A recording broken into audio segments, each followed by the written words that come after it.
पंच परमेष्टि भगवान की, आचार्य श्री गुरुवर कुंद कुंद महाराज की, आचार्य श्री गुरुवर विद्यासागर महाराज की।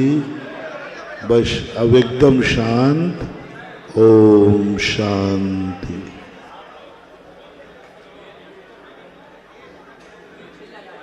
ये ऊपर आवाज कैसे आई स्टेज पे? ओ पुजारी जी,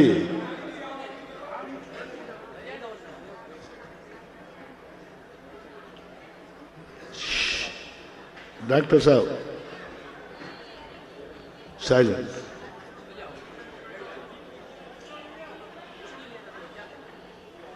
फिर आवाज आ रही पीछे।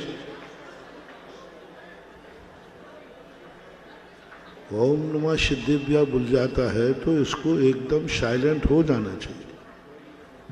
कोई अपनी मर्यादा होती है। जीवन के वह क्षण जहाँ उपादान अपनी शक्तियों को लेकर बैठा रहता है, वहाँ निमित्त का कितना महत्व हो जाता है, बहुत बड़ी चीज। एक व्यक्ति अच्छा हो जाता है तो सारा जगत अच्छा हो जाता है। एक व्यक्ति गंदा हो जाता है तो सारा जगत गंदा हो जाता है। कहते हैं ना, एक मछली सारे तालाब को गंदा कर देती है, लेकिन एक हंस सारे तालाब को स्वच्छ कर देता है। लोग कहते हैं कि एक चना भाड़ नहीं फोड़ सकता, लेकिन एक चना प्राण बचा सकता है और प्राण ले सकता है। वो व्यक्ति खोजना है, उस व्यक्ति की दुनिया में खोजना है कि एक व्यक्ति सुधर जाए तो सारा जगत सुधर जाएगा, और एक व्यक्ति बिगड़ जाए तो सारा जगत बिगड़ जाएगा। इन दो व्यक्तियों को अपने घर में, अपने परिवार में, अपनी समाज में, अपने देश में, अपने मुल्क में, अपनी जिंदगी में खोज के रखना, ये मोटिवेशन आपको याद रखना। तुम्हारी जिंदगी में कोई व्यक्ति ऐसा है, वो अच्छा हो जाए तो तुम अच्छे हो जाओगे। तुम्हें विश्वास है कि मैं तो कभी अच्छा नहीं हो पाऊंगा, लेकिन मेरी जिंदगी में एक व्यक्ति है जो अच्छा हो जाएगा तो मैं अच्छा हो जाऊंगा। वो गंदा हो जाए तो मैं गंदा हो जाऊंगा। एक व्यक्ति खोजो। तुम अपनी ज़िंदगी में जो मैं मोटिवेशन दे रहा हूँ, हर व्यक्ति इसको मंत्र के रूप में स्वीकार करे। तुम्हारी ज़िंदगी में कोई व्यक्ति ऐसा है जो अच्छा हो जाए तो तुम अच्छे हो जाओगे, वो गंदा हो जाए तो तुम गंदे हो जाओगे। वो पुण्यात्मा हो जाए तो तुम पुण्यात्मा हो जाओगे, वो पापी हो जाए तो तुम पापी हो जाओगे। कोई व्यक्ति तुम्हारी ज़िंदगी में ऐसा हो, और ऐसा कोई भी व्यक्ति नहीं है जिसकी जिंदगी में ऐसा व्यक्ति ना हो। स्वयं के गंदे और अच्छे होने का कोई फर्क नहीं पड़ता। कौन है जो तुम्हारी जिंदगी को गंदा कर देगा? कौन है जो तुम्हारी जिंदगी को अच्छा कर देगा? ऐसे ही परिवार में एक व्यक्ति खोजो जिसको कह सको यह अच्छा रहेगा तो पूरा परिवार अच्छा रहेगा, इसकी यह इज्जतवान रहेगा तो पूरा परिवार की इज्जत होगी, और यह बिगड़ गया तो सारा परिवार बिगड़ जाएगा, सारे परिवार की धूल में मिल जाएंगे। ऐसे अपनी जाति में देखो कि एक सुधर जाए पूरी जाति सुधर जाएगी, एक बिगड़ जाए पूरी जाति बिगड़ जाएगी। उस व्यक्ति को अपन को खोजना है, आज विचार करना है। कल तुमने दृश्य देखा होगा, देश में भी एक ऐसा सोचना है कि एक अच्छा व्यक्ति देश को मिल जाए तो सारा देश सुधर जाएगा, एक अहिंसक देश को मिल जाए तो सारा देश अहिंसक हो जाएगा। एक अच्छा व्यक्ति, एक चाहिए बस, सारी दुनिया को, सारे कुएं को छानने की जरूरत नहीं है, एक लोटा छानना है। इतने 1.25 करोड़ की और आपकी जनता को संभालने के लिए एक व्यक्ति चाहिए बस। 1.25 अरब की जनता को सुधारने की जरूरत नहीं है, 1.25 अरब जनता के घर घर जाने की जरूरत नहीं है, 1.25 अरब जनता कौन क्या कर रही है इस पर विचार करने की जरूरत नहीं है। बस एक व्यक्तित्व भारत देश को खोजना है, वो सुधर जाए तो पूरा देश सुधर जाएगा, और वो बिगड़ जाए तो पूरा देश बिगड़ जाएगा।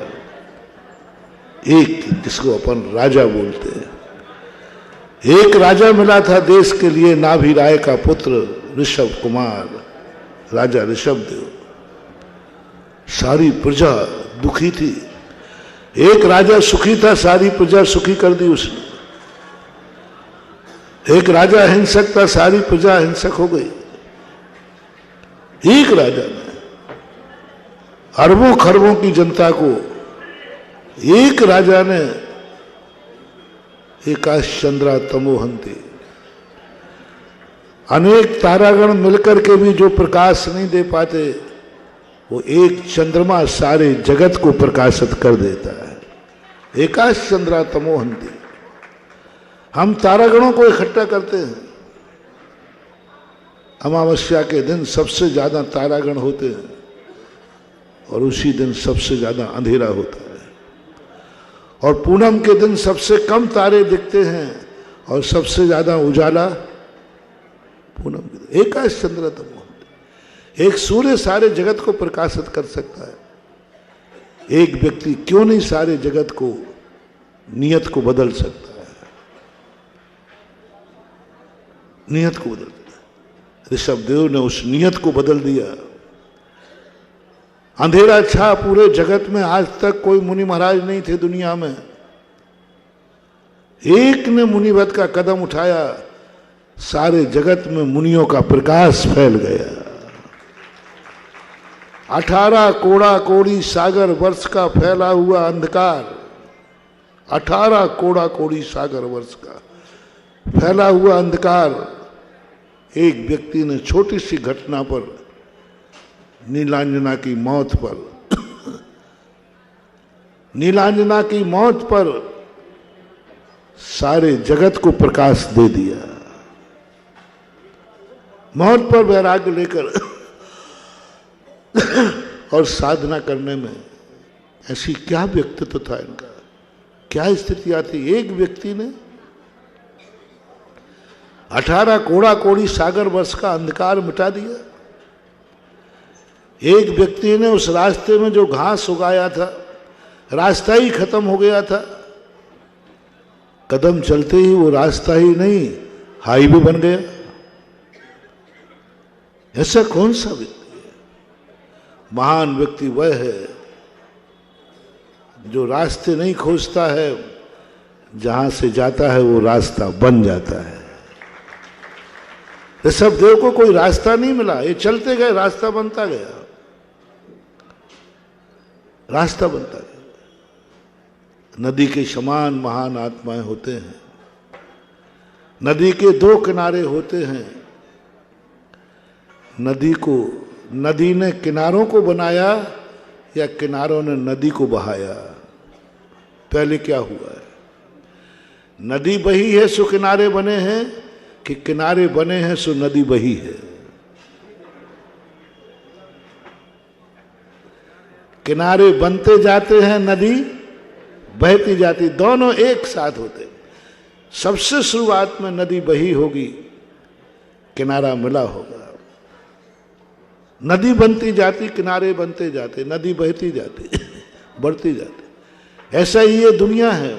महान आत्माएं चलती जाती हैं, रास्ते बनते जाते हैं, और ये रास्ते इतने महान हो जाते हैं फिर द्वारा उन पर आज करोड़ों सागरों वर्ष के बाद ऋषभ देव ने जिस रास्ते पर चले, आज उस रास्ते पर हम और आप सब चल रहे हैं। एक व्यक्ति ने सारे दुनिया के आंसू पहुंच दिए। एक व्यक्ति ने, सारी दुनिया के आंसू थे, सारी दुनिया भयभीत थी, दुखी थी। एक आत्मा ने एक आवाज में सबके चेहरों पर खुशी ला दी। एक आवाज, शब्दों में भी बहुत ताकत होती है, बुद्धि में। ऋषभदेव ये किम कर्तव्य बन के बैठ जाते, मैं अकेला क्या कर सकता हूँ, सारी इतनी बड़ी जनता के दुख कैसे दूर कर सकता हूँ। नहीं, साहस करो। और ऋषभदेव ने एक व्यक्ति, अकेले मात्र एक व्यक्तित्व ने सारे विश्व को ऐसा मार्ग दिखाया, ऐसा सुख का रास्ता दिखाया। आज करोड़ों वर्षों के बाद भी ऋषभदेव के उस रास्ते पर चलकर लोग सुखी हैं, दोनों, संसार मार्ग और मोक्ष। अच्छा राजा, आज वर्तमान में भी हमें देखते हैं, भगवान के राज दरबार के ऊपर देख रहा था, ऋषभदेव के व्यक्तित्व पर सोच रहा था। एक व्यक्ति ने इतना, आज वर्तमान में भी हम देख रहे हैं, पार्टियां राज्य नहीं करती हैं, व्यक्तित्व राज्य करता है। आज एक व्यक्ति आपके बीच में, पार्टियां तो रही हैं, बनती रही, पार्टी से कोई फर्क नहीं पड़ता, व्यक्तित्व से फर्क पड़ता है। पार्टी राज्य नहीं कर रही है, एक व्यक्तित्व ने ऐसा अपना व्यक्तित्व प्रस्तुत किया। अपने देश के प्रधानमंत्री महोदय नरेंद्र मोदी जी, कितना बड़ा व्यक्तित्व, एक व्यक्ति के आने से। पार्टी नहीं आई है, पार्टी का राज्य नहीं है, एक व्यक्तित्व का राज्य है। एक व्यक्ति, इतना महान व्यक्ति आ गया, जब से वो राजगद्दी पर बैठे हैं मोदी जी, आतंकवाद कहीं दुनिया में देखने में नहीं आ रहा है। राजा कैसे रोकता है, सवाल इसका नहीं है। राजा कैसे रोकता है, सवाल इसका नहीं है। राजा का काम है कि अत्याचार रुकना चाहिए, चाहे दंड से रुके, चाहे डंडे से रुके, अत्याचार रोकना चाहिए। ऋषभदेव ने खुद दंड दिया, तलवार दी आतताइयों को रोकने के लिए, आतताइयों को रोकने के लिए तलवार दी कि यदि आतताई अच्छे से ना माने तो तलवार का उपयोग करो, राजा को छूट है। आज वर्तमान देश में एक आदर्श, एक राज्य कैसे किया जाता है, इसको करने वाला एक व्यक्ति मिला, महोदय नरेंद्र मोदी जी। आज सारा देश में कितने अनहोने काम हुए, अयोध्या के अंदर कितने जीवों की हिंसाएं हुई, आज एक व्यक्तित्व ने अपने दिमाग से हमेशा हमेशा के लिए न्याय दिलाकर हिंसा के रास्ते बंद करा दिए। एक छोटे से स्थान को लेकर हजारों की हिंसाएं हो रही हैं। हर साल लोग काला दिवस मना रहे हैं, हर साल लोग देश में जाकर के मरने मारने पर उतारू हो जाते हैं। एक व्यक्ति के, एक व्यक्तित्व कितना महान है, उसने सदा सदा के लिए, क्या ये अहिंसा नहीं है? हर साल कुछ ना कुछ हिंसा होती थी, हर साल कोई काला दिवस मनाता था, कोई कुछ करता था, कोई कुछ करता था। एक व्यक्ति ने वहां न्याय दिला करके और सदा सदा के लिए हिंसा को रोक दिया। क्या यह हिंसा नहीं है? तरीके, हम महाराज लोग अपने तरीके से हिंसा का प्रचार करते हैं। राजा की तलवार भी अहिंसा की रक्षा करती है। राजा की तलवार उठती है सच्चे राजा की, तो भी वो अहिंसा ही कहलाती है। पक्का है तलवार चलेगी तो हिंसा होगी, लेकिन कभी कभी अहिंसा की रक्षा हिंसा से होती है। एक बार मैंने प्रवचन दिया था, ये ऋषभदेव का है, मेरा नहीं। अहिंसा की रक्षा करना है तो हिंसा का शस्त्र को भी आपको स्वीकार करना पड़ सकता है। शास्त्रों में ऐसे सैकड़ों उदाहरण हैं जिन्होंने अहिंसा की रक्षा हिंसा से की। मुनिराज की रक्षा प्राण लेकर के की हुई। और आज ऐसा ही बहुत मैं सोच रहा था, देखो एक व्यक्ति ने कश्मीर की सारी समस्या का समाधान कर दिया, और जो रह गए वो भी समाधान होने वाले हैं। और परसों तो मोदी जी ने हम साधुओं का दिल जीत लिया, जिन्होंने, राजनेता हमेशा निष्ठुर होते हैं, राजनेता हमेशा धर्म के प्रति कोई मतलब नहीं रहता, लेकिन परसों नरेंद्र मोदी जी ने जो व्यक्ति प्रभाव अपना छोड़ा, एक संत की समाधि पर जो उनका पूरा शरीर पूरा मन रोमांचित हुआ है, वह मैं सुन करके और मैंने खुद देख करके देखा कि उनकी अंतर की आवाज थी। वो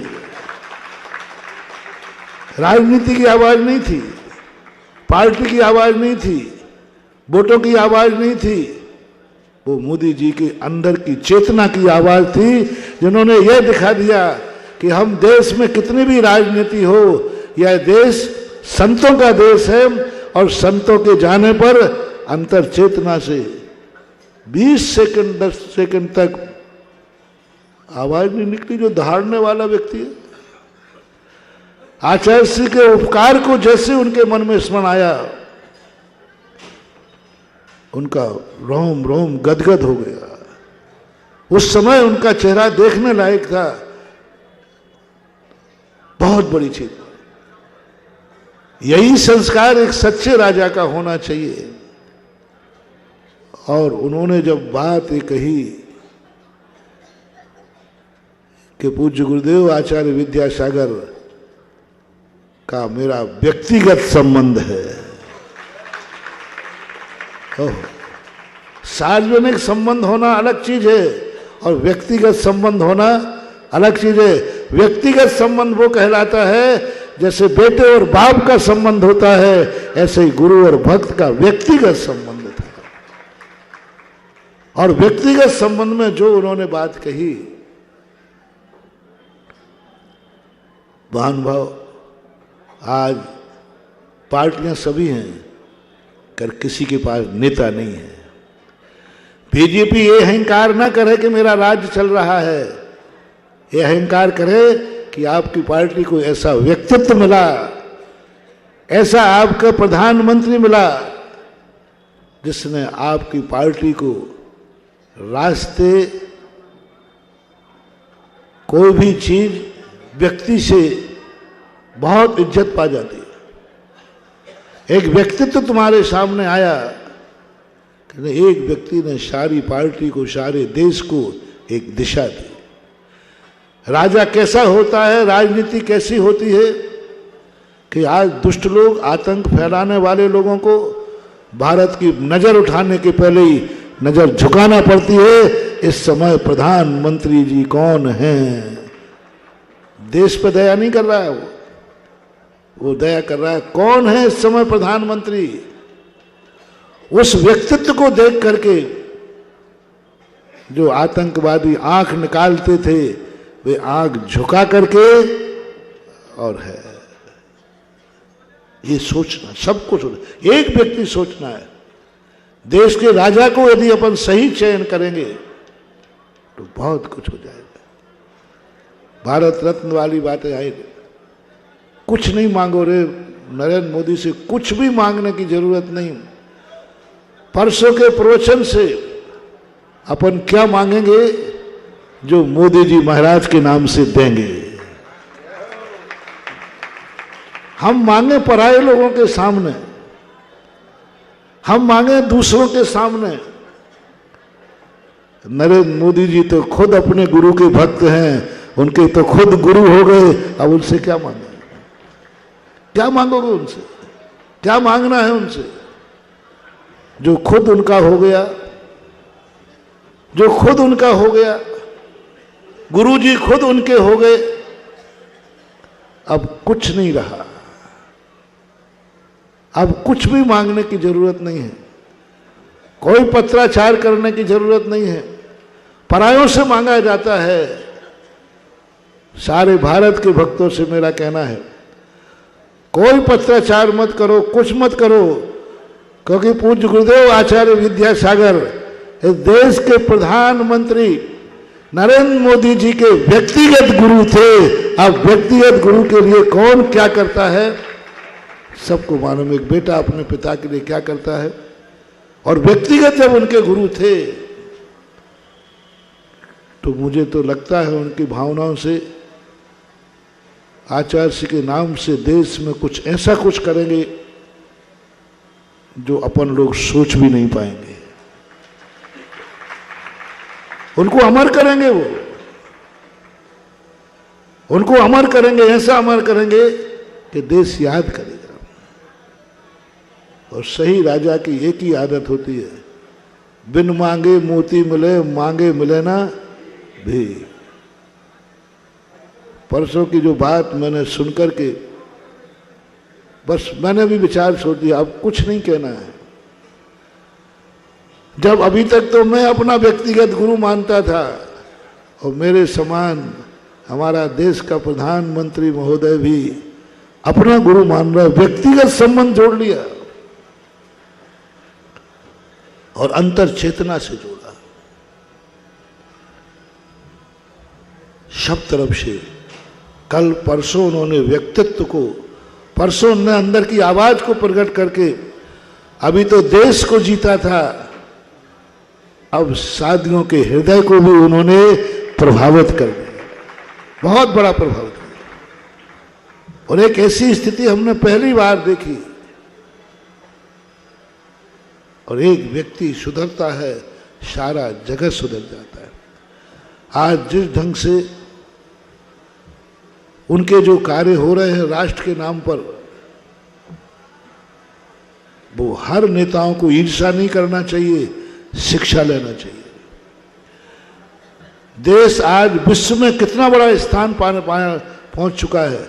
आज विश्व भी भारत को एक व्यक्तित्व के नाम से जान रहा है कि भारत देश में कोई व्यक्ति, सारे विश्व की खबरें भी मैंने ली, हर व्यक्ति एक आदर्श विश्व के में स्थान दिला दिया कि भारत इतना कायर नहीं है कि पिटता रहे, लुटता रहे।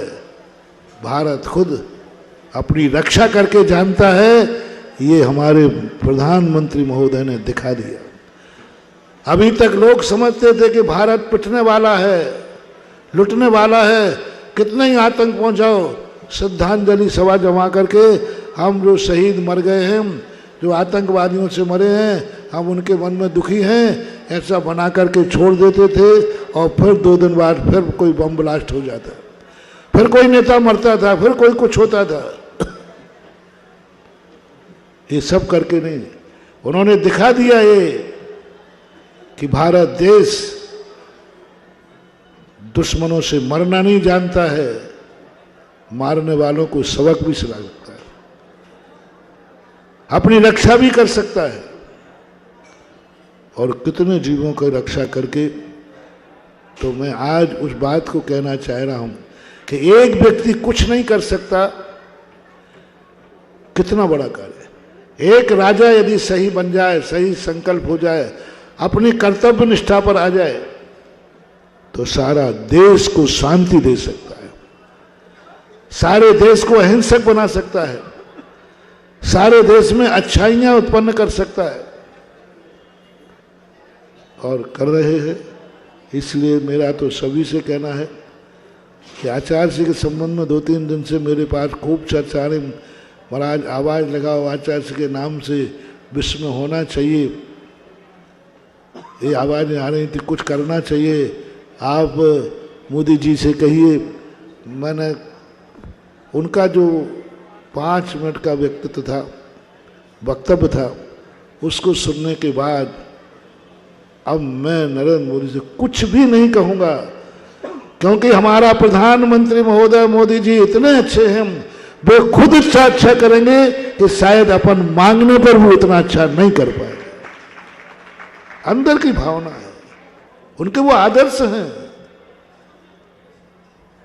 उनको 24 घंटे में उनकी समस्या का समाधान करते हैं।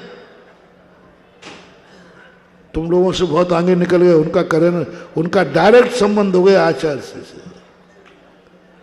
और आज भी उनका स्मरण उन्होंने जिस भावना से किया, वो भावना एक सबके लिए गौरवान्वित है। तो एक व्यक्ति की बात मैं कह रहा था, एक व्यक्ति इतना अच्छा देश को मिला था बहुत वर्षों पहले।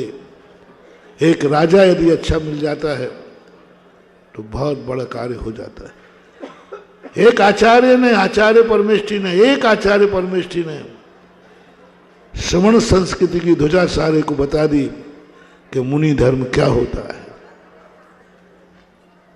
सारे मुनियों ने नहीं बताया, एक आचार्य विद्यासागर महाराज ने अपने को अच्छा बनाया, सारी श्रवण संस्कृति अच्छी हो गई। एक अच्छा था, एक अच्छा था, एक ने स्वयं को अपने को अच्छा बनाया। तो आज हमें धर्म की तरफ से, कर्म की तरफ से, राजनीति की तरफ से, परिवार की तरफ से एक व्यक्ति खोजो, एक व्यक्ति खोजो जो सारे धर्म को, सारा धर्म अच्छा हो जाए उसके अच्छे होने पर। एक व्यक्ति खोजो जो चले और वो रास्ता बन जाए। आप अपने जीवन में भी इसी को आदर्श बोलते हैं कि हमारा आदर्श वो है। हम तो कुछ भी नहीं जानते थे, वो अच्छा था इसलिए मैं अच्छा हो गया। मालूम हम सारे मुनि महाराज अच्छे क्यों हैं? पहले बताओ हम अच्छे हैं कि नहीं? झूठ मत बोलना, देखो मुंह देखी मत करो।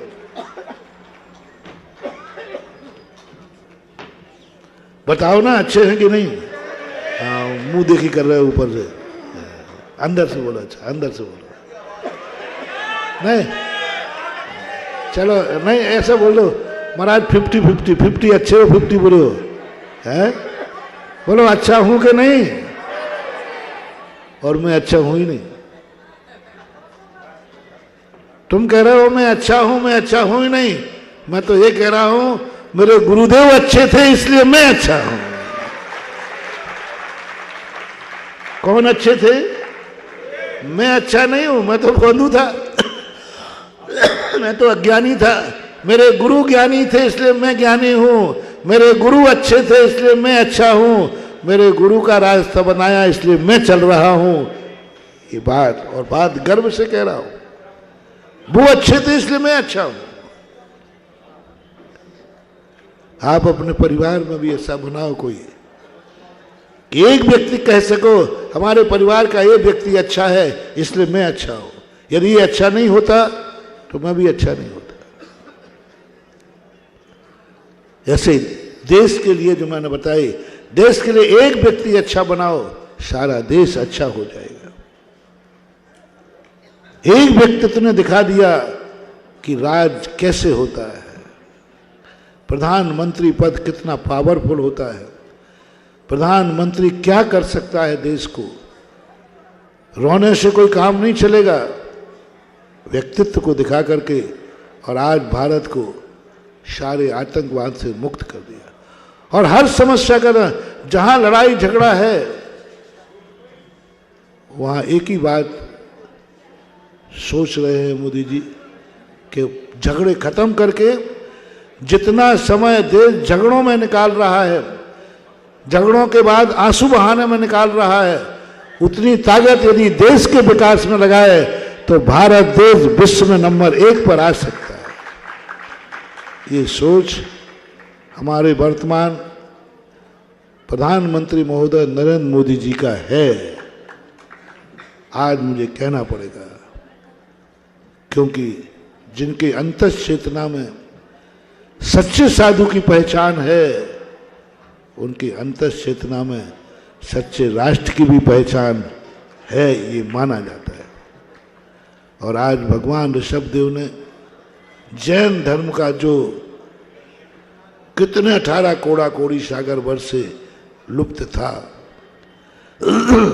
भगवान ऋषभदेव ने स्वयं अकेले व्यक्तित्व ने, मात्र एक ही थे उस समय, दूसरा कोई था नहीं, एक ही व्यक्तित्व था। 4000 तो थे, वो सब ठीक नहीं थे।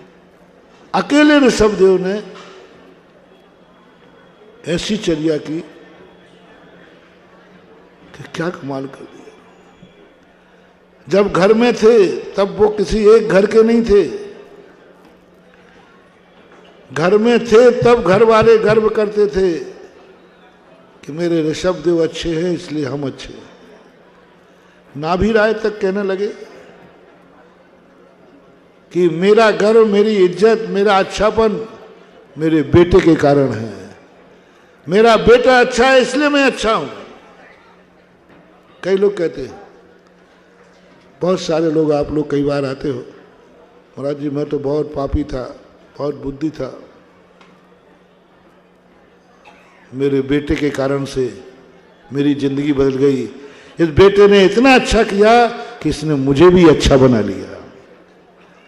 बाप के अच्छे होने पर तो बेटे अच्छे देखे गए, कभी कभी बेटे के अच्छा होने पर बाप अच्छा हो जाते। कई पुरुष लोग कहते हैं, महाराज जी मेरी जिंदगी बहुत पतित थी, हमें धर्म मार्ग पर लगाने वाली हमारी पत्नी है, इनके कारण हम धर्मात्मा हैं, इनके कारण हम मंदिर जाते हैं। महानुभाव, हर व्यक्ति से हमें एक बात कहना है आज कि तुम्हारी जिंदगी से किसकी जिंदगी अच्छी बनी, ये हर व्यक्ति प्रयास करे। पिता को एक काम करना है, जो बेटा कहे कि मैं तो अच्छा नहीं था, मेरे पिताजी अच्छे थे इसलिए मैं अच्छा हो गया। पिताजी कहें कि मैं तो अच्छा नहीं था, बेटा अच्छा था तो मैं अच्छा हो गया। पति पत्नी भी कहें, पति कहे सुनो स्त्रियों, आपको एक गर्व करना, जब तुम्हारा कहीं पति ये कहते हुए पाया जाए मेरी जिंदगी में जो अच्छाइयाँ हैं ये सारा श्रेय मेरी पत्नी को जाता है, जाओ तुम्हारा पत्नी धर्म सफल हो गया, क्योंकि तुम्हारे कारण से पति ने ये कह दिया कि मैं जो कुछ हूँ, आज जो मेरे में अच्छाइयाँ हैं मेरी पत्नी के कारण है। पत्नियों से मेरा कहना है कि पत्नी कभी अपनी सहेलियों में कहती पाई जाए, आज जो मेरा मस्तक ऊंचा उठा है, आज जो मेरा जो कुछ भी है, आज जो कुछ भी मेरी अच्छाइयाँ हैं, मालूम किसकी देन है? मेरे पति की देन है, क्योंकि वो इतने अच्छे हैं कि मुझे अच्छा होना पड़ा और मैं अच्छी हो गई। मुझे तो बहुत गुस्सा आता है, बहुत गुस्सा आता था, लेकिन मैं क्या करूं, मेरे पति इतने शांतशील हैं, इतने शांतशील हैं कि हम मैं गुस्से करना भूल गई। पति के शांत होने से तुम क्रोध भूल गई हो, समझ लेना तुम्हारा सौभाग्य जो तुम्हें ऐसा पति मिला, और पति भी उस समय धन्य हो गया जो तुम्हारे कारण से पत्नी का क्रोध शांत हो गया। क्या तुम ऐसे पति हो कि तुम्हारे कारण से कोई अच्छाई पत्नी में आई है? क्या तुम ऐसी पत्नी हो कि तुम्हारे कारण से कोई अच्छाई तुम्हारे पति में आई है? क्या तुम घर के ऐसे मुखिया हो जो तुम्हारे कारण से सारे घर में कोई अच्छाई आई है? तुम्हारे कारण से घर अच्छा नहीं था, लेकिन तुम्हारे कारण से सारा घर कह रहा है कि हम लोग सब भ्रष्ट थे, सब पतित थे, लेकिन मेरे दादाजी, मेरे घर के मुखिया इतने अच्छे हैं कि हमें अच्छा होना पड़ा और हम सब अच्छे हैं, तो दादाजी की बदौलत है, तो तुम्हारा मुखियापन सफल हो गया। मुखियापन सफल। समाज और जाति भी यही गर्व कर सकती है कि हमारे समाज में एक व्यक्ति ऐसा है जिस कारण से हम सारी समाज अच्छी है, हमें अच्छाइयाँ हैं। कमेटियां कह सकती हैं कि हमारा अध्यक्ष इतना अच्छा है कि हमें सबको अच्छा होना पड़ा। अध्यक्ष को ऐसा व्यवहार करो जो कमेटी ये कहती पाई जाए कि हमारा अध्यक्ष इतना अच्छा है, हम सब अच्छे हैं। जैसे आज हम गर्व कर रहे हैं, हमारा गुरु इतना अच्छा था कि उनकी बदौलत हम सब अच्छे हैं। इससे बड़ी गुरु को क्या दुआ होगी? इससे बड़ी श्रद्धांजलि क्या होगी? इससे बड़ी गुरु की सफलता क्या होगी? कि शिष्यों ने कह दिया आज जो कुछ हम हैं वो सब किसकी बदौलत है? आज मेरा ज्ञान किसकी बदौलत है? आज मेरा चारित्र किसकी बदौलत है? आज मेरी सारी क्रियाएं किसकी बदौलत हैं? गुरु की बदौलत। बस यही गुरु का सबसे बड़ा पुरस्कार है, सबसे बड़ा पुरस्कार है। और गुरु की गुरु दक्षिणा यही होती है। गुरु इतनी मेहनत करके, गुरु दक्षिणा क्या है कि शिष्य एक बार ये कह देवे मेरे में जो अच्छाइयां हैं वो सब गुरु के कारण है, क्योंकि मेरा गुरु अच्छा है। यदि ये भाव आ गया, गुरु को गुरु दक्षिणा मिल गई, गुरु को गुरु दक्षिणा मिल गई। आज यही बात हमने देश की पार्टियों के लिए कहा, ऐसा नेता बनाओ जिसके कारण देश कहे बोलो बोलो। जो कश्मीर की धारा थी, कौन सी थी, वो हटी, देश ने हटाई, प्रजा ने हटाई, एक व्यक्ति ने हटाई। आगे कौन है? जनता तो सब पीछे थी, लेकिन सोच किसने बनाया, दम किसने लगाई? 50 वर्षों से चल रहा था, लेकिन बिल्ली के घंटे गले में कौन घंटी बांधे? हिम्मत की, आज साहस किया मोदी जी ने, और उसका परिणाम भी निकला। आज कौन, सब लोग कहते थे मंदिर मंदिर न्याय होना चाहिए, न्याय होना चाहिए, कौन आगे आया? एक दृढ़ संकल्प किया एक व्यक्ति ने, आज रामलला की पूजा हो गई, मंदिर बन गया, देश के सारे। तो कुछ ऐसी हिस्सियां होती हैं, देश को ऐसा हमेशा ध्यान रखना चाहिए। और धर्म क्षेत्र में आज सभी लोग, वो भगवान तुम्हारे सामने आ रहे हैं। आज जो क्रिया भगवान करने वाले हैं, यदि ये क्रिया नहीं करते तो ऋषभ देव के बाद कोई मुनि धर्म नहीं रहता। 4000 साधु भ्रष्ट हो गए आज के दिन के अभाव के कारण। श्रावक लोग भूल गए। आज का दिन नहीं होता तो 4000 साधु भ्रष्ट हो गए और आगे कोई मुनि महाराज नहीं बनता, क्योंकि हर मुनि में, हर शरीर में वो ताकत नहीं है जो बिना आहार के जिंदा रह सके। और मुनिराज आहार यदवा तदवा कर नहीं सकते, दिगंबर जैन मुनि यदवा तदवा आहार कर नहीं सकते, और आहार की विधि आपको आती नहीं है। आज ऋषभ देव की आहारचर्या कितनी उपकारी है। एक व्यक्ति आहार लेके दिखा देगा, उसके बाद कितने लाखों करोड़ों अरबों खरबों असंख्यातों मुनिराज इसी चर्या को अपनाकर आज हम भी आहार कर रहे हैं, आज के दिन की बदौलत। यदि ऋषभ देव आहार लेके नहीं दिखाते तो इनका तो कुछ नहीं बिगड़ता, कुछ नहीं बिगड़ने वाला। ये मरने वाले नहीं थे, ये अकाल में मौत नहीं करते मरते। इनको इतनी रिद्धियां थी, इनको ऐसी रिद्धि थी कि जिंदगी भर एक दाना भी नहीं खाते तो इनके शरीर में किंचित मात्र भी तेज खत्म होने वाला नहीं था। ये मरने वाले नहीं थे। परम उपकारी, मैंने कहा था ना परसों में, कल्याण करने वाले तो बहुत हैं, लेकिन कल्याणक उन्हीं के मनाए जाते हैं जो दुनिया के लिए कुछ करते हैं। दुनिया के लिए जो करते हैं उनके कल्याणक होते हैं। आज जो आहार को उठ रहे हैं, दुनिया के लिए उठ रहे हैं, हम जैसे छोटे मुनिराजों के लिए उठ रहे हैं, हम बच्चों का ध्यान रख के उठ रहे हैं। ऋषभ देव को कोई जरूरत नहीं थी आहार की, बिल्कुल नहीं, जो किंचित बात भी। मात हम बच्चों के लिए, हम हीन संगनधारी, ये हमारे आने वाले बच्चे कैसे आहार करेंगे? मेरे जैसी चर्या तो कर नहीं पाएंगे, अकाल में मरेंगे। करने का साहस भी करेंगे तो अकाल में मरेंगे। कर सकते थे कोई मुनि, भूखे मर जाएंगे, लेकिन मुनि बनेंगे, मर जाते। कितनी करुणा दया करके ऋषभ देव आहार लेने आई नहीं है। वो 3 अंजलि गन्ने का रस कोई आहार होता है क्या? 3 अंजलि, तुमको हमारा आप समय अंजलि बड़ी थी तो पेट भी तो बड़ा था। अंजलि बड़ी थी कि पेट भी बड़ा था? पेट भी बड़ा था, भूख भी बड़ी थी, सब कुछ बड़ा था। बात अंजलि इतनी बड़ी होगी, हाँ पक्का है, अंजलि इतनी बड़ी होगी कि 2-3 टंकी 500 धनुष की काया थी, 3000 फीट की काया थी। 6 फुट की काया में इतनी अंजलि है तो 3000 फीट की काया की कितनी होगी आप लगा लेना। 6 फुट की अंजलि कितनी बन जाता है इसमें? 100 ग्राम। कितना गन्ने का रस बनेगा? 100 ग्राम, 200 बन जाएगा। 1 गिलास तो आ जाता है। 200 ग्राम गन्ने का रस आता है 6 फुट की काया में, तो 3000 फुट की काया में कितना आया होगा? जल्दी लगा लेना। 6 फुट में इतना, तो 3000 फुट की अंजलि कितनी बड़ी होगी? 6 फुट में 1 गिलास, तो 3000 फुट की अंजलि में कितने गिलास गन्ने का रस आया होगा?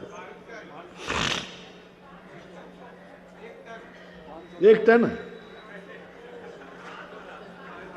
1 टन आया होगा। तो 1 गिलास भूख लगने पर, 6 महीने का उपवास कर लेना पहले, भूख लगने पर 1 गिलास गन्ने का रस पीने पर कितनी भूख मिटेगी? उतनी भूख उनके 1 टन में मिटती है। लेकिन वो तो एक बहाना था, निमित्त था, जगत के लिए उपकारी करने के लिए उठ गए। और आज भगवान जगत उपकारी मुनि धर्म पर, श्रमण संस्कृति पर उपकार करने के लिए अयोध्या कैलाश पर्वत से उतरकर अयोध्या की तरफ जा रहे हैं। पर अयोध्या वाले कुछ भी नहीं जानते हैं, उनको कुछ भी पता नहीं है। लोग तो ये कहने लगे, बड़े उससे दीक्षा ली थी, अयोध्या की याद आ गई, लौट आए। लोगों ने कहा वहाँ ठंड लगी होगी इसलिए घर अयोध्या की तरफ आ रहे हैं। कोई कह रहा है इनको भूख लगी होगी तो रोटी खाने आ गए। बहुत सारे लोग कहने लगे। उधर अयोध्या में नाभि राय को पता चला, मरु देवी को पता चला, तो मरु देवी तो कहती, लल्ला से मैंने पहले ही कहा था मत जा बेटा, ये मुनि मार्ग बहुत कठिन है, नहीं माना, लौट के आना पड़ा। पिताजी आ गए, बोले बेटा मैंने पहले ही मना किया था मत जा। भरत बाहुबली आ गए, बोले पिताजी, भरत बाहुबली सामने आ जाओ और कहो पिताजी हमने तो पहले ही कहा था राजगद्दी आपकी शोभा देती है, लीजिए मेरा मुकुट, आपको मैं पुनः वापस करता हूँ, हम तो बच्चे हैं खेलेंगे। लेकिन भरत बाहुबली ने बहुत विनती की कि हे राजन, हम लोग तो बालक हैं, बालकों के लिए ये राजगद्दी शोभा नहीं देती, आप मेरे पिता थे, लो मैं राज मुकुट पुनः आपको वापस करता हूँ, आप अयोध्या महल में चलिए और राजगद्दी पर बैठिए। नंदा सुनंदा आदि पत्नियां आ गईं, आपने पहले ही हमने मना किया था मत जाओ, आपसे ये कठिन चर्या नहीं पलेगी। सब में मुंडे मुंडे मतलब भिन्ने, जितने दिमाग उतनी बातें। जो मन चले लोग थे उन्होंने आवाज उठा दी, देखा बड़े मुनि बनने गए थे, लौट के आ गए वापस। ये सब करते हुए लेकिन ऋषभदेव सारी बातों को सुनते हुए, सारी बातों को देखते हुए, मुस्कुराते हुए अयोध्या के राजपथों में से घूम करके पुनः कैलाश पर्वत पर चले गए। जैसे कैलाश पर्वत पर लौटे, अयोध्या में क्षोभ छा गया। आवाज नहीं, मौन से खड़े रहे, मेरा प्रवचन भी सुनते जाए भाई, सुने, कमेंट्री भी चल रही है। भगवान आवाज नहीं करे भाई, अरे सुनाई नहीं पड़ रहा स्टेज वालों को।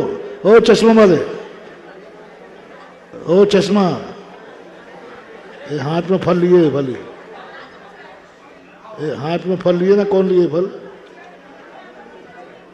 आपको आवाज नहीं करना है किसी पर।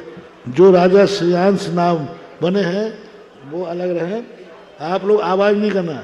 जब वो निकलेंगे तो आप अपने मन से नमोस्तु मन शुद्धि वचन शुद्धि ये नहीं बोलना।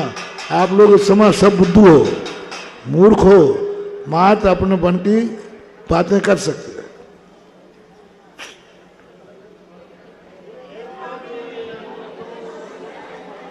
नमस्ते नमस्ते, जय जिनेन्द्र, जोहार साहब, ये बोलो जय जिनेन्द्र, जोहार साहब, राम राम। हाँ, जो बोलना हो बोलते जाओ। अभिवादन दे दे, कोई अपना मुकुट दो, कोई मोबाइल दे दो रे महाराज, लो भगवान मोबाइल पकड़ो है, कोई वस्त्र दो, कोई अपनी कन्याएं लेके आ जाओ, कोई अपना कोई आभूषण उतार के दो। जैसे जैसे अनहोनी घटनाएं, आज भगवान बनारस की तरफ गए हैं और बनारस के राजपथों पर घूमते हुए देख लिया, बनारस में भी वही दशा थी, सब अज्ञानी थे और कोई भी नहीं जान रहा था। सब में एक ही चर्चा थी, भगवान को कुछ चाहिए है तो लेते क्यों नहीं, और नहीं चाहिए है तो आते क्यों हैं। कुछ ना कुछ तो चाहिए, तभी तो प्रतिदिन बार बार नए नए नगरों में जा रहे हैं। यहाँ नहीं मिलेगा तो वहाँ, जैसे एक व्यक्ति माल खरीदने जाता है तो एक मार्केट में नहीं मिलता तो दूसरे मार्केट में जाता है। ऐसे ही ऋषभदेव नाना प्रकार की नगरियों में जा रहे हैं, लेकिन कोई कुछ भी नहीं। बनारस में भी क्षोभ छा गया, अंधकार छा गया। पूरी बनारस नगरी में यही जगह, क्या तकदीर हमारी हो, स्वामी दरवाजे से लौट गए। बनारस वाले भी कहते हैं हम लोगों ने कौन से पाप किए कि भगवान आए तो हैं लेकिन इनकी बात नहीं समझ पा रहा हूँ। इस प्रकार से 7 महीने 7 दिन हो गए भगवान को, कभी बनारस, कभी पटना, कभी कोलकाता, कभी विशाखापट्टनम, कभी केरल, क्योंकि आकाश मार्ग से जाते हैं। एक क्षण मात्र में भारत में कहीं भी पहुंच जाते हैं। पूरा भारत 6 महीने 7 महीने 7 दिन तक हो गए। आज पूरे 7वां दिन है। 7 दिन पूरे हो गए, पूरा भारत घूम लिया, पूरे भारत में क्षोभ हो गया। अब कोई भी उपाय नहीं सोचा, सब में एक ही बात चल रही है। एकाएक भारत देश के हस्तिनापुर के राजा श्रीयांश को रात में स्वप्न आता है कि मेरू पर्वत हमारी तरफ चल करके आ रहा है। उन्होंने भैया सोम को बताया कि महाराज भैया हमने स्वप्न में देखा मेरू पर्वत आकर मेरे दरवाजे में रुक गया। तब समझा कि ऐसे कैसे, मेरू पर्वत तो कभी चलता ही नहीं। राजा सोम भी समझ नहीं पा रहे थे। एकाएक प्रातःकाल खबर दी कि ऋषभदेव कैलाश पर्वत से उतरकर आज हस्तिनापुर की तरफ आ रहे हैं। राजा श्रीयांश और सोम उनका स्वागत करने के लिए जैसे ही दरवाजे पे आए, सामने आदिनाथ भगवान आते दिखे तो राजा सोम कहते हैं श्रीयांश, अरे तुमने जो मेरू देखा था वो मेरू है ऋषभदेव, और ऋषभदेव चल के आ रहे हैं, अर्थात मेरू चल के आ रहा है। जैसे संसार में सबसे बड़ा पहाड़ मेरू है, और मेरू को चलते देखकर राजा श्रीयांश की नजर जैसे भगवान पे पड़ी, उसको जाति स्मरण हो गया। पूर्व भाव में उसने जो आहार दिए थे, राजा श्रीयांश, ओहो भगवान आहार चर्या को निकले हैं, हमें नवदा भक्ति करना चाहिए। और नवदा भक्ति पूर्व भाव में उन्होंने आहार दिया था, उसका स्मरण हो गया। और राजा श्रीयांश भगवान को देखते कहते हैं, हे स्वामी नमोस्तु नमोस्तु नमोस्तु, अत्रो अत्रो अत्रो, तिष्ठो तिष्ठो तिष्ठो, मन शुद्धि, वचन शुद्धि, काय शुद्धि, आहार जल शुद्ध है, मम गृह में प्रवेश कीजिए। ये पूर्व भाव का जाति स्मरण हो गया। पूरे भारतवर्ष को ये ज्ञान नहीं था कि भगवान भोजन के भूखे नहीं हैं, भगवान भक्ति के भूखे हैं। और नवदा भक्ति पूर्वक 3 प्रदक्षिणाएं राजा सोम, राजा श्रीयांश, राजा सोम बड़े थे, राजा श्रीयांश छोटे थे, लेकिन स्वप्न राजा श्रीयांश को आया, जाति स्मरण राजा श्रीयांश को हुआ, क्योंकि पूर्व भाव में राजा श्रीयांश इन्हीं आदिनाथ भगवान की पत्नी थी। राजा श्रीयांश जो आज है ना, एक भाव पहले आदिनाथ भगवान जब श्री दत्त के श्रीकांत के रूप में थे, उस समय राजा श्रीयांश इन्हीं आदिनाथ भगवान की पत्नी थी।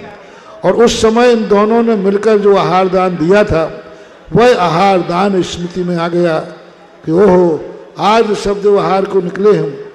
2 भाव पहले हम दोनों ने मिलकर के एक चारण रिद्धिधारी मुनिराज को आहार दिया था। गृह में प्रवेश करके, हे स्वामी उच्चासन विराजमान होइए। अब देखें वो पाद प्रक्षालन, पादाभिषेक। आप लोग पाद प्रक्षालन शब्द बोलते हैं, पादाभिषेक शब्द बोलना चाहिए। चरण अभिषेक, चरणाभिषेक। चरणाभिषेक कर रहे हैं दोनों। एक कोई पंक्ति बोलो, अभिषेक 5 प्रक्षालन के लिए। गुरु के चरण पग पखारो, हाथ जन निहारो, करो नमन करो नमन। गुरु के चरण पग पखारो, हाथ जन निहारो, करो नमन करो नमन। सभी लोग भगवान श्री का गंधोदक ले लें और हो सके तो भगवान का गंधोदक मुझे भी दे दे। हाँ, हमारे बड़े मुनि महाराज हैं। हाँ,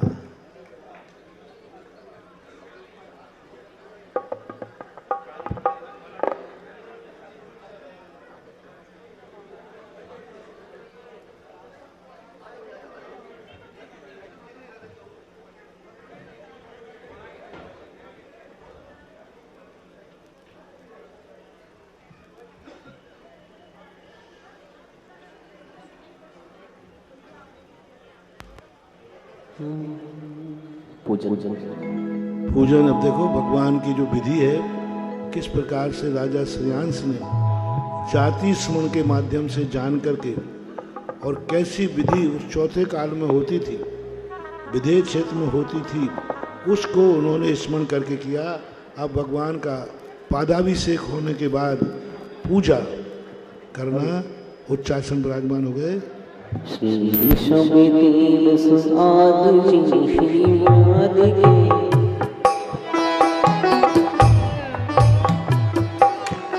श्री शबदेव सुआद देश के करतार है। कमलों चरण पार जिते भोगे, जपते नहीं सुरेश। साधु व्रत ने कर तपस्या, ध्यान धर मोहि भय। लघु शक्ति मुनि के हेतु विधि, आहार आचर दे भय। ओम ह्रीम महामुनिराज वृषभ तीर्थंकर मुनीन्द्राय अत्र अत्र अवतर संवोषट आह्वानम सन्निधिकरणम पुष्पांजलि चिपे। सुंदर शुभ नीर सुनाए, मणि चरणन पास चढ़ाए। तपसील सहेस सहाये, हम पूजन मंगल गाए। ओम ह्रीम 63 रिद्धि संपन्न महामुनिराज तीर्थंकर श्री ऋषभ देवाय जन्म जरामृत विनाशनाय जलम द्रवपामते स्वाहा। चंदन घिसलाओ, ताप क्षमाओ। तपसील सहेस सहाये, हम पूजन मंगल गाए। ओम ह्रीम चतुर्थ ज्ञानधारी महामुनिराज वृषभ तीर्थंकराय भवताप विनाशनाय नमः। चंदनम द्रवपामते स्वाहा। सक्षम अक्षर सुखारी, अक्षेपण के करतारी। तपसील सहेस सहाये, हम पूजन मंगल गाए। ओम ह्रीम महामुनिराज वृषभ तीर्थंकराय शरणारविंद अक्षय पद प्राप्त है। अक्षतान द्रवपामते स्वाहा। सुचि सुंदर पुष्प सुलाए, श्री सुंदर पुष्प सुलाए। हम पूजत नाही अघाये, तपसील सहेस सहाये। हम पूजत मंगल पाए। ओम ह्रीम महामुनिराज तीर्थंकर ऋषभनाथाय काम बाण विध्वसनाय पुष्पम द्रवपामते स्वाहा। चरिताची मिष्ट बनाए, निचलो छुदा विनसाए। तपसील सहेस सहाये, हम पूजत मंगल गाए। ओम ह्रीम महामुनिराज वृषभ तीर्थंकराय चरणारविंद क्षुदारोग विनाशनाय नैवेद्यं द्रवपामते स्वाहा। दीपकतम नाशनहारा, सत्यान प्रभा विस्तारा। तपसील सहेस सहाये, हम पूजत मंगल गाए। ओम ह्रीम मतिसुत अवधि मना पर्याय ज्ञानधारी महामुनिराज तीर्थंकर ऋषभ देवाय चरणारविंद अंधकार मोहांकार विनाशनाय नमः स्वाहा। दीपकतम नाशनहारा, ज्ञान प्रभा विस्तारा। तपसील सहेस सहाये, हम पूजत मंगल गाए। ओम ह्रीम महामुनिराज तीर्थंकर ऋषभ देवाय चरणारविंद अष्टकर्म धयनाय रूपम नमः। निर्वपाम ते स्वाहा। 10 गंधित धूप खिवाओ, निज 8 घर में जलाओ, अब सीध शुभेश सुहाए, हम पूजन मंगल गाए। ओम ह्रीं महामुनिराज ऋषभ तीर्थंकर चरणारविंद मोक्ष फलम प्राप्त फलम निर्वपाम ते स्वाहा। फल सुंदर सुगंध अनूपा, मोदक मिला कर लाओ, करे अर्घ परम सुख पाओ, तपसी में शुभेश सुहाए, हम पूजन मंगल गाए। ओम ह्रीं महामुनिराज तीर्थंकर ऋषभ देवाय चरणारविंद अनर्घ पद प्राप्त अर्घम निर्वपाम ते स्वाहा। जय मुदाय डूबले दे सदा दोष ना, ज्ञान ग्रह थांग को विघ्ने शोकना, हृदय को त्याग वै राग धारी है, मुक्ति का राज ले मन में मुनि है। आत्म को जान के पाप को भाग के, तख्त को जान के आत्म को मान के, क्रोध को हान के मान को हान के, लोभ को जीत के मोह को भान के, धर्ममय होएंगे साधते मोक्ष को, बांधते मोक्ष को, जीतते द्वेष को, शांतता धारते साम्यता पालते, आप पूजन किए अर्घ सब डालते, धन्य के आज हम दान सम्यक करें, पात्र उत्तम महा पाप के दुख हरे, पुण्य संपत्ति भरे काज हमरे सरे, आप सम होइके जन्म सागर तरे। ओम ह्रीं महामुनिराज 63 रिद्धि संपन्न वृषभनाथ तीर्थंकराय चरणारविंद अनर्घ पद प्राप्त जलादि जयमाला पुनर्घम निर्वपाम ते स्वाहा। दिव्य पुष्पांजलम चुपे।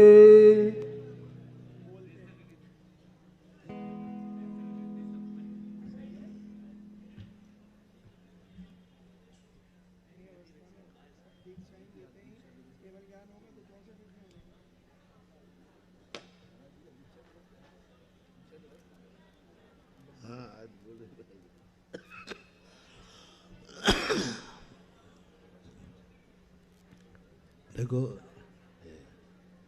हाँ भाई त्याग रखना है। अब गुटखा तम्बाकू कोई नशा नहीं, यहीं रहते हो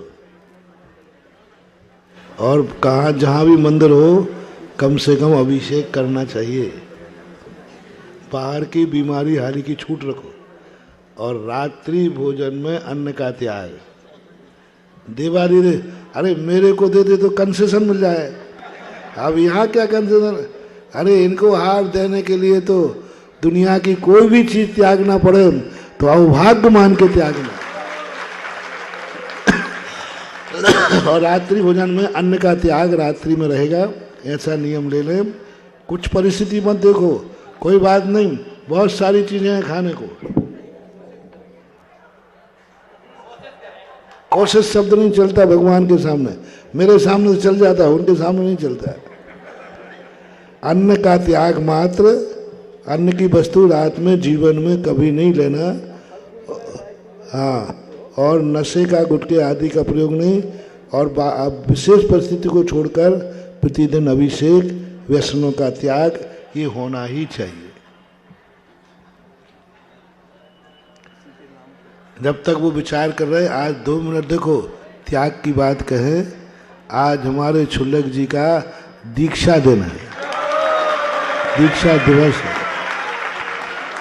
इन्होंने 38 साल पहले नैनागिर जी में दीक्षा ली थी। तब से निर्बाध रूप से ये अपना व्रत पाल रहे, आचार्य के साथ रहे। बाद में हमारे पास तो वर्षों से है, और हमारे पास तो जब ये घर में थे तब भी हमारे पास ही थे। जबलपुर चतुर्मास था, तब से 84 से जुड़े हुए हैं। बहुत अच्छी अपनी साधना, अपनी गंभीरता, अपना स्वाध्याय, और प्रतिदिन शाम को आपको प्रवचन तो अच्छे जम जम के देते, हंसा हंसा करके आपकी सारे पुल पट्टी खोलते रहते हैं। बहुत अच्छी चर्या। और आज मेरा यही आशीर्वाद है, ये निरोग रहे, स्वस्थ रहे और अपनी चर्या को बहुत अच्छी तरह पालन करते रहे। आज गुरु का आशीर्वाद उनको था ही, आज गुरु की तरफ से भी मैं आशीर्वाद देता हूँ। बहुत अच्छी बात।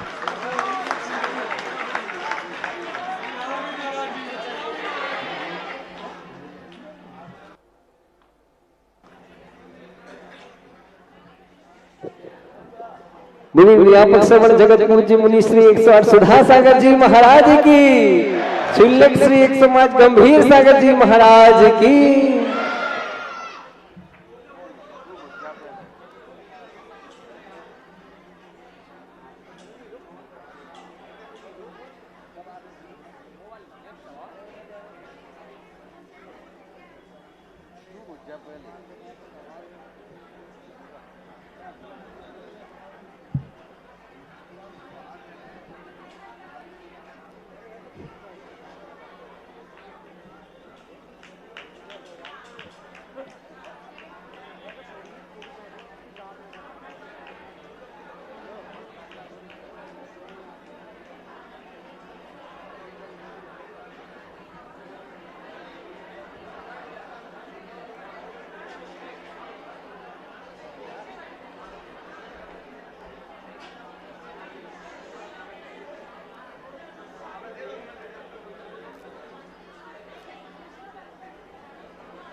हाँ चले, हो गया। देखो, जो शेष देने वाले हैं उनके भी यही नियम रहेंगे। भगवान को आहार दे रहे हैं, ये नियोगी कहलाता है। यदि तुम लोगों ने नियम में शिथिलता दी तो भगवान के में भी अतिशय कम हो जाएगा। भगवान को आहार नहीं देना अच्छी बात है, लेकिन दे तो नियम का पालन करना चाहिए।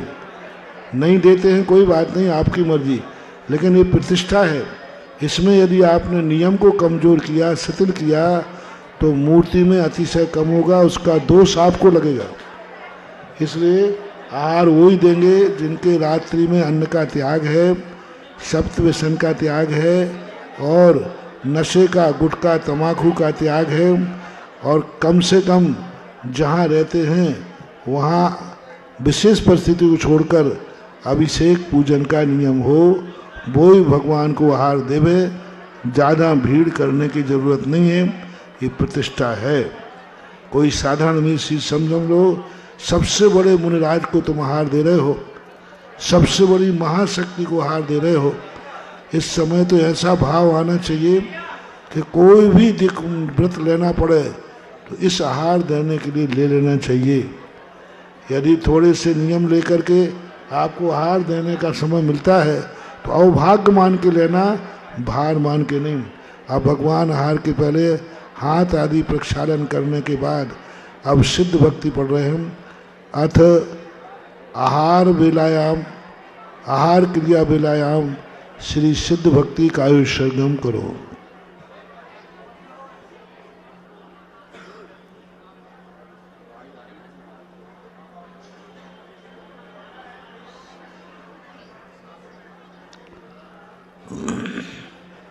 सम्मतनान दंसन वीर्य शिवमं तहेवे अवगहनम अगुरुलहुम अवावाहम अटुगुणाहों सिद्धानम तव सिद्धे न सिद्धे संयम सिद्धे चरित्र सिद्धे नानम दंसनम में सिद्धे सत्सानमस्यामि इच्छाई हंते सिद्ध भक्ति कौसुक कौतसारोचुं सम्मनान समदंसन समजयुक्तानम अट्टवेगम मुक्तानम अट्टुगुण संपन्नानम उडलो मध्य में पैडियानाम तव सिद्धानम न सिद्धानम सेम सिद्धानम चर सिद्धानम आदिदानागतुटमान कालते सिद्धानम सब सिद्धानम शारज कालमंशे में पूज्य में गंगा में नमस्यामि दुखों को मुखो बोलाऊ सुगुण समाय मनम संपत्ति हो मध्यम। अब आप लोग शुद्धि बोलें और थाली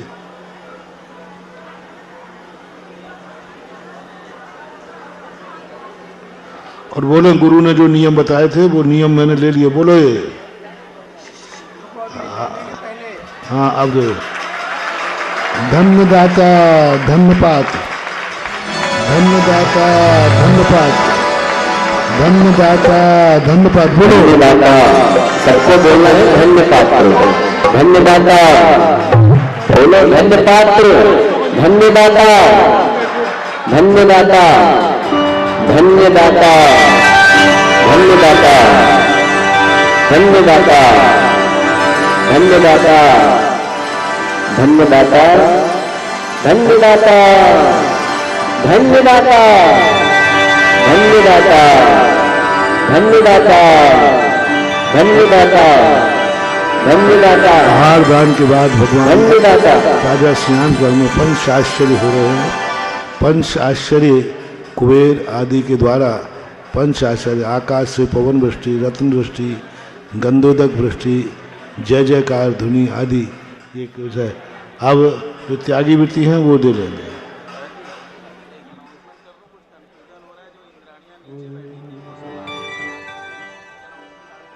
इंद्राणी नहीं देंगे, जो इंद्राणी बने हैं वो हार नहीं देंगे।